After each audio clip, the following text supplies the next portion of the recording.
want to improve themselves. Are you one of those? Are you hungry, as we'd say, as Les Brown would say? Are you hungry to get to your destination? Are you a ship at sea that has no rudder, that is going in any direction, being pulled by the sea and the waves in any direction? Are you one of those? Or are you someone that is in control? And who is driving the bus with you? Who's driving the bus? That's what I want to know. Who's driving your bus and moving forwards with you? Who's doing it? Because you need to know where you're going in order to get to that destination. And that means also having goals. Do you have any goals? And if you've got any experiences and you want to come in and speak to me, if you want to come in on the show one of the days, that's fine. You can come and speak to me and tell me you want to share what you're doing in the community, or if you want to share a story that is motivating for other listeners, then happily you can come on the show and speak out if you want. So I'll leave that with you. If you have a favourite presenter here at Kanshiradio and you want to make an arrangement to come in and sit with them and speak out, if you've got something to talk about, if you've got a vision, now we know that we all have visions, don't we? We all visually see things, don't we? Unless we're blind. We all have these visions as to what we want. We have a vision. We have a big, bright picture.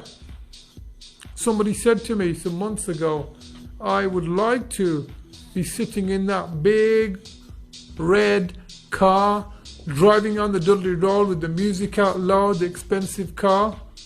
That's what I want. That's her vision. That's her goal. Obviously, how's she going to get there? That's another story. But can she get there? Well, if you have a vision, you have a focus. And if you have a focus, you're looking in that direction. If you're looking in that direction, what's going to happen? It's going to be a cause. You're going to cause yourself to move towards.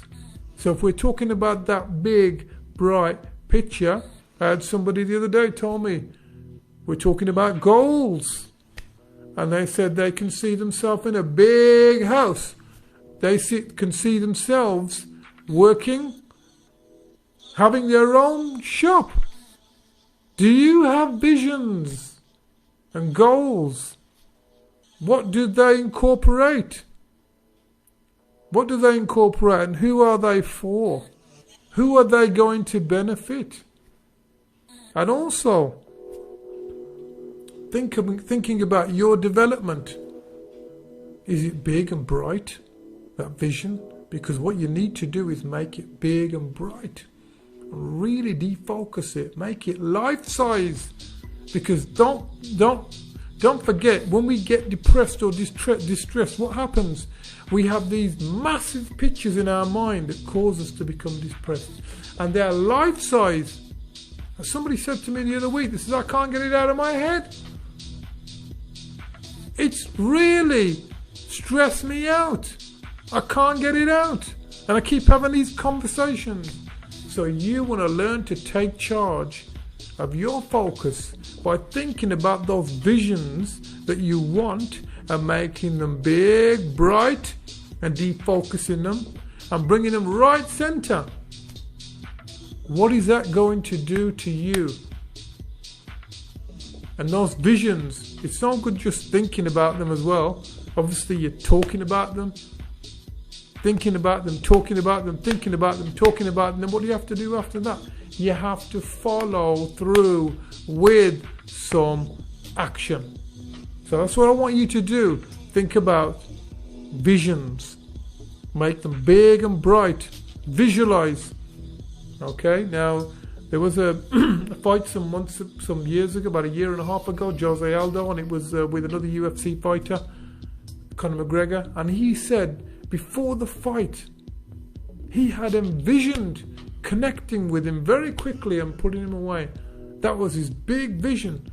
And that big vision became his reality, because Jose Aldo was unbeaten up until that point, and he put him out. He destroyed him psychologically. So in terms of your vision, I want you to think about that very, very carefully, because it's for your personal development. Now, what I'm going to do is I'm going to go through very quickly principles of risk assessment, and the reason. I want you to think about the reason for this as well, because no matter where you're working, there's going to be a risk assessment. No matter where you're working, there'll be a risk assessment, and that risk assessment needs to be revisited and re-looked at. So, first thing you need to do is identify the risk. What is the risk? Where is the risk? Alright, so, and then the second thing you need to do is identify those who may be harmed by that risk. Okay, so first, identify the hazards. First of all, what is a hazard? I hope you know what a hazard is. And if you do, I want you to put it in the comments box, even if this program's finished and you're watching it on a repeat. Tell me, what is a hazard? What is a hazard? Because you need to be able to identify it first. Secondly, identify those who may be harmed. Who can be harmed from this? Evaluate the risk by considering existing precautions. Evaluation. What is there currently at the moment? What have we got in place to stop this from happening? You need to evaluate the risk, taking into account, listening to and reading through the existing precautions there. Then what do? You record your findings. Make sure you're recording everything, record your findings. We're talking about the 5 steps of risk assessment, and then you review your findings. Some years ago, whilst working with a young person in care, well, it wasn't in care, it was in a community environment, somebody said, this guy's a 2-to-1. He's a 1-to-1 now. Vikas is working with him. I challenged them there and then. I said, how can he be a 1-to-1 just because I'm working with him? It doesn't mean a thing. He's still a 2-to-1. He still can be very dangerous. You still haven't spoken to me and consulted me as to whether he's now a 1-to-1. Just because Vikas is working with him, does it mean he's a 1-to-1? Of course not. But I'll tell you, let me enlighten you as to what's happened in the past couple of weeks with him. Let me enlighten you. And I says, oh, we didn't know this. We didn't know this, hence why we are saying now. We agree with you. See, the whole point and purpose of a meeting is to discuss. And that risk assessment needed to be made. Alright, so what I want to do is I want to thank you very much for listening in. I want to also say that you can contact me. If there's any feedback that you want to give to the show, if you want any feedback you would like to give to me, feel free. 07932604705. If you feel that you have a story, if you're part of a community group, if you're part of the local community and you're doing things in the community, we want to know about it. We want to know about what you are doing, and we want to let people know what you are doing. Not because we want you to show off with what you're doing, because we want to inspire other people to follow in your footsteps. So my question again would be to you, are you an inspirer? Do you inspire people? Are you inspiring people? And if you are, we want to know about you. Do you have a story? We want to know about your story. You don't have to come on with me if you don't want to. Yeah, if you don't like me, that's fine. If you do like me, that's hooray, hooray. Thank you very much. But if you want to come on with somebody else and one of our other presenters and share your story. Do you have an idea for your story that you want to reach out to people? Then I want you to get in touch with us. So I want to thank you very much for listening in. I want to thank you for taking notes of what you needed to take notes of today. I hope that you can attend our sessions in January. And I hope if you can't attend those sessions, that you can access them by contacting me online. That was not an issue whatsoever. So I want you to get in touch with me. I want you to move forward. I want to help you. This program is going to be on every Wednesday and every Fridays. That's when the program's on. And it's here to make sure that you guys can get the correct development.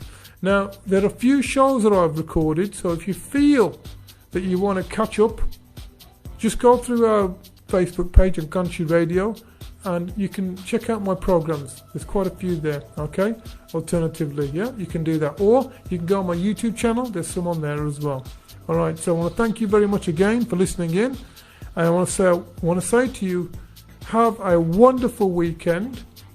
Have a wonderful, wonderful weekend. And make sure you stay safe, yeah, on the weekend. And I look forward to speaking to you and seeing you or hearing from you on Wednesday next week at 4 o'clock. So thank you again and God bless.